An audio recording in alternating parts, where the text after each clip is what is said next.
back to the Behavioral Gabaret. I'm Carrie Woodward, a board certified behavior analyst and an early intervention specialist. And I'm Javen Encarnacion, a behavior analyst and consultant. In this episode, we're diving into chapter 22, all about government and law. This is where Skinner analyzes how governments act as formal agencies of control, shaping the behavior of its citizens through laws, punishment, and sometimes reinforcement. Yeah, Skinner doesn't treat government as something mystical or moral. He strips it down to behavioral terms. It's an organized system of contingencies that defines what's legal or what's illegal and controls behavior mainly through punishment or ideally through reinforcement. We'll talk about how laws are really just codified contingencies, why punishment based systems are inherently unstable, and what happens when people push back through rebellion, reform, or counter control.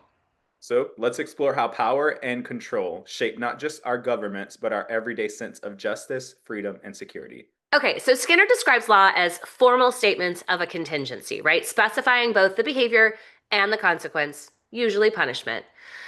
How does viewing the laws this way change our understanding of like justice and responsibility, right? Does this perspective make legal systems more scientific or more mechanical? Are we truly talking about punishment as Skinner would define it? I think that's some really big questions. So the to break it down for people, a contingency is basically an explanation of cause and effect interactions between an organism or multiple organisms and the environment.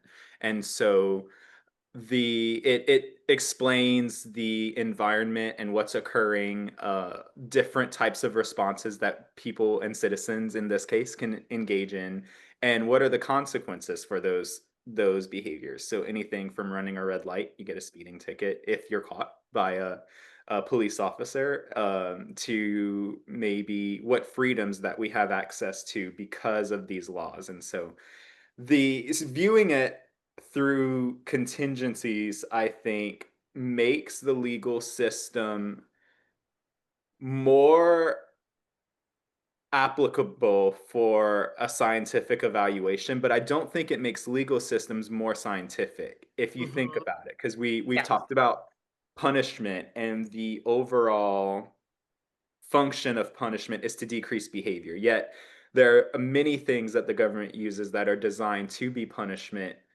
or to function as a punisher for people, but it doesn't actually decrease behavior. So I don't think it makes the legal system and government itself more scientific, but I think it does allow us to analyze it in a way that's scientific in nature. What about you? Well, and I think too that it allows us to analyze the behavior of the lawmakers because as an agent, when you are utilizing a consequence, let's say you have designed a system where you're going to respond to a given behavior this way, hoping to decrease it. So you're using a punishment and then the behavior doesn't decrease, as the agent using that consequence, you're going to change the consequence because clearly it's not working. And yet, in our current systems of government and law, we have ineffective consequences all over the place with no motivation or inclination to change the systems that we have. And so, like, why not? So then you have to sort of dive deeper into, we've talked a little bit about this in the past, diving deeper into just the way that prisons work in the United States versus in other countries, who stands to benefit from prisons. So, like, really, is it that we have these laws that indicate prison as a punishment because we're hoping to decrease behavior that's occurring? Or is it because people who own prisons stand to benefit from having them filled with people? I think that's a perfect way to put that, because I'm also now thinking about different countries outside of America, for example. Uh-huh. So I have a friend who lives in Germany, and we went, and they had very strict rules, and people are very rule governed there. And so if there's a rule, it is expected that everyone follows that rule. And so procedures that would be considered punishing in nature probably have that function. Yeah. Whereas when you think about the values of the people there, maybe this is getting into macro analysis compared to the systems and the way that systems run in Germany, and compare it to America and the values that we have and the contingencies in place for Germany versus America. And the function of prisons, I think that would be an interesting analysis to really get into why it is, we know why America mass incarcerates people, and we know the function of that, but it is it the same in other countries is what I'm starting to question. Well, we know that we incarcerate more than any other country, other than probably some sort of like Middle Eastern, like very strict countries, maybe Russia. I don't know. Um, but we also know that we have higher crime rates than almost any other country.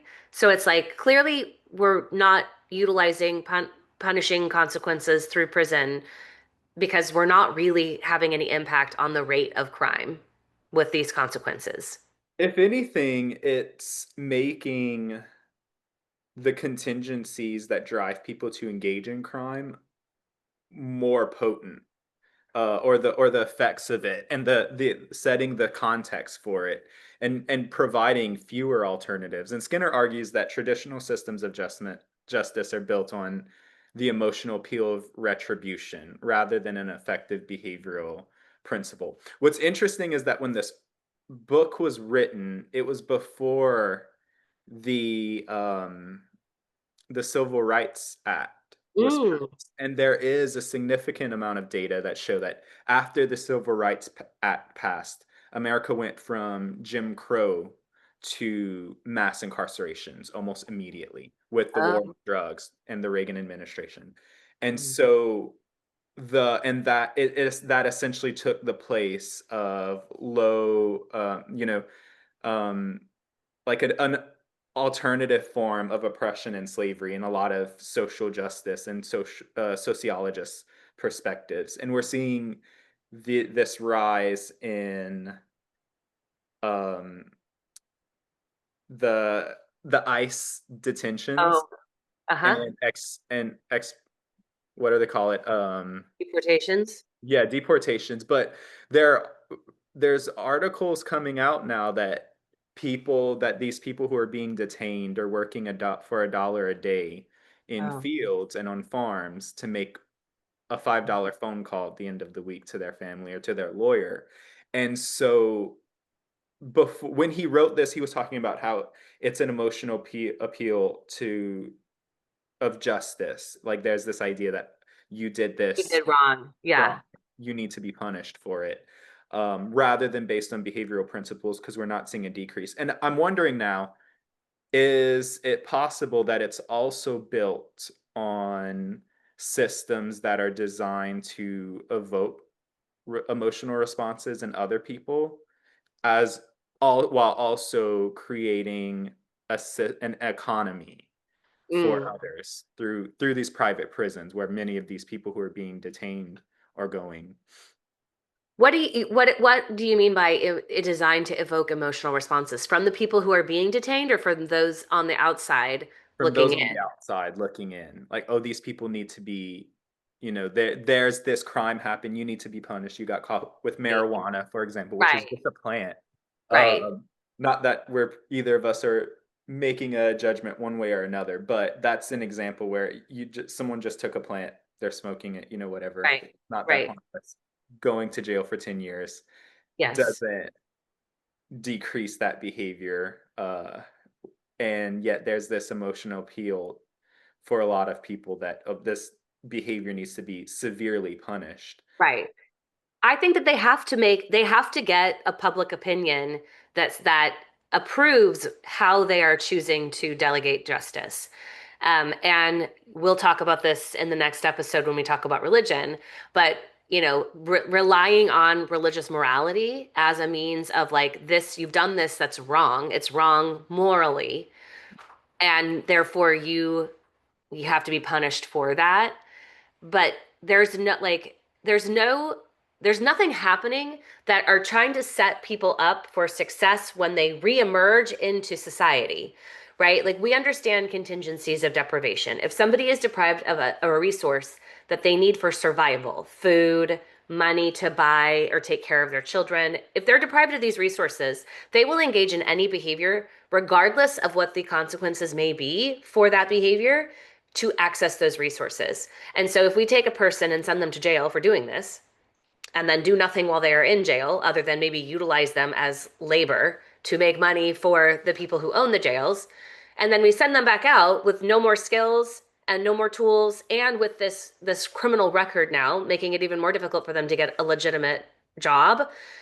They're going to be met with that same level of deprivation required to survive, and they're going to then engage in the criminal behavior again so that they can get their needs met. And so, if you understand that looking in, I think you can see how morally corrupt it is from like just from a perspective about what our government does. Like outsourcing prison to these private companies who stand to make money on having prisoners in them. I don't understand how we can stand back and say, like, that's okay. And you're right, they have to then appeal to the emotions of these are bad people. Even with the new ICE stuff, there's like a whole campaign to make us believe that these are bad guys, bad criminals. When if you live in a society that is filled with immigrants, like I do in Southern California, you live and work among these people all of the time. And you know that they're not bad guys, that they're like actively contributing to the growth of your community. Um, and so I think that's another thing too, is that there's so many people who may just be disconnected a bit enough that they don't have firsthand knowledge of or interactions with these types of people. And so they can be persuaded, given this moral high ground of like, yeah, they're bad, they have to go. Prison, out of the country, whatever. Yeah. I as you're saying that, I'm thinking, and I have a hypothetical for you. So Skinner talks about how what if we replaced prisons and the current justice system with function-based approaches, rehabilitation, prevention, positive reinforcement. Hypothetically, let's say you and I were to start a prison, Mm. private Ooh. start a private prison.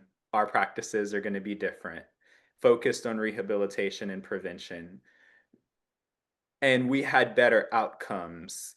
How do you think society would respond to that when it feels so emotionally satisfying to see people who've engaged in crime suffer and seeing what do we call it, indications of harm? I feel like there would need to be a huge education campaign because like you and I are behavior analysts, we understand why people engage in behavior, Right. but most of the general public does not know that, and they still attribute behavior to some sort of inner cause. And so if a person engages in bad behavior, then they're inherently bad. That's a bad person, and they have to be punished for that, and they can't have things that are good for them. But if you can educate people to understand that people engage in behavior as a form like based on the environment, and that we're going to create an environment to help teach behaviors so that these people can then re-enter and be productive members of society. I feel like we could do it. But you then stand to say, like, I'm going to run a company where my goal is to go out of business, Yeah. And how could you sell that to people who are going to be spending money to do something? Like capitalism is inherently in opposition to doing something good like that. Well, and also one of the reasons that people do end up on the other side of crime or on the other side of prison committing crime again is because they don't have access to the things that they need. So they can't get a job because they have a felony, and so no Right, one wants to hire them. And so even when they have these skills coming out, the contingencies, the context that they're going into hasn't changed. right. So are they going to be successful even without that? That's another question that we It have. is another question. And even getting and like if you could do some sort of incentive for employers to hire people who have a felony on their record as a means of helping to reintegrate them into stable employment, but we don't have that. We don't have those systems. We really do set them up for failure to come out on the other side and be successful. Now, I have an alternative question. Okay. And we're working on hypotheticals again. So the instead of our third question, I'll throw a curveball here. Okay. So we've talked very briefly about the death penalty, for example, and I'm Carrie, you're against it. And I was questioning, well, are there instances where we say, look, it's not working out. Um, gave it a good college Not try, but working out. Life is just not for there's you. too many, yeah, there's too many people in here, in this world. You're harming, harming many other people, or you're doing all these bad things.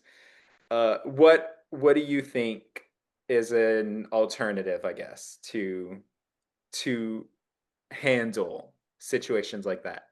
Okay. So we presume that somebody who is receiving the death penalty is not able to be rehabilitated. They are inherently broken, Mhm. or you're going eye for an eye. Like those are the two arguments for the death penalty. And I feel like you either think that if you took somebody's life, you deserve to have your life taken, or there's no way you're ever going to be okay, and you are a threat to other lives if you were to remain alive. If we throw out the morality eye for an eye and we think who can be rehabilitated, I believe that the amount of people who cannot be rehabilitated is minuscule, Okay. meaning that you're the criminally insane, right? You have such a significant mental health diagnosis that you cannot be okay. And if we reserved prison for those people only, then we would still significantly reduce the amount of people that we have in prison without having to play God and say, we're deciding to take your life away from you.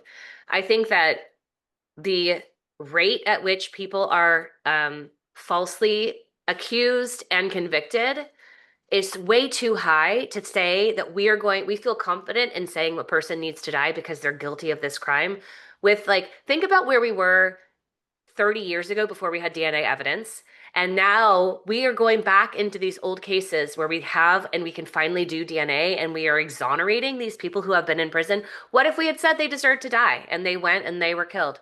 Like I just can't I couldn't like reconcile that for myself. And so I feel like every human can probably be rehabilitated given it's like the Boys Town in Nebraska. Yeah. Like there's no such thing as a bad boy. There's just a bad environment.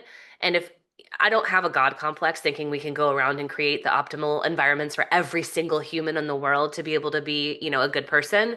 But I do feel like I know that it can be done, and yet we just aren't able to do that yet. And so therefore that's why I stand against the death penalty. Yeah. I think You've that's been you're on the fence.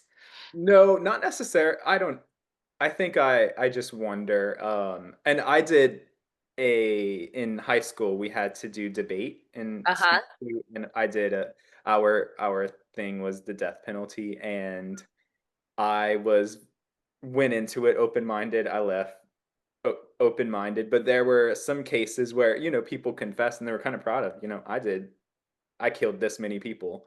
Uh-huh. And that's where I was thinking, there is a lot of people on this earth. And so do we need this person? Can we return them to the universe, to God, to Stardust, and let them try again? But I think it is, Under. yeah, just look, it's not working out. But I also do have compassion because most of these people probably didn't didn't start out this way. Yeah. Almost every, if not every serial killer, almost every serial killer, or someone who's done something horrible, has had some type of life that was really Yes. hard. And Yes. so that I do think that I would definitely be open um, to that. And I wonder about, like, we talk about the willingness to change, which could be very, that in itself could talk about something an inner cause, or does that just mean contacting contingencies? Just a lot of questions that I have. And a lot of learning history that would need to be undone for quite a number of people. But I think that just speaks to the supreme optimism that I tend to carry around with me. Mhm. It's like I like to be able to see the good side. I don't know that it logistically could happen or make sense in all cases, but I think if given enough work on it, we could figure it out. I think that's the appeal, and the also sometimes maybe even the disillusionment of behavior analysis is we can look at an environment and a Yeah, context and right. identify what's causing something, and at the end of the day we don't hold the tokens to control or That's right. to change what needs to change. And so seeing that and having to participate in society like that can be really challenging too, to see Yeah, where everything's going wrong, object in an objective sense and not yeah, the power to change it. great. And I feel like that's a good wrap up of this episode on this chapter is because we are currently living in a government where we feel like it's not working very well. Yep. And we have very few um, Technically levers closed. So of power. Yeah, we have very few levers of power, and it can be very frustrating. All right, well, that's wrapping government and law, science and human behavior, and we'll see you in the next chapter. remember to like and subscribe and comment. See you later. It's the best.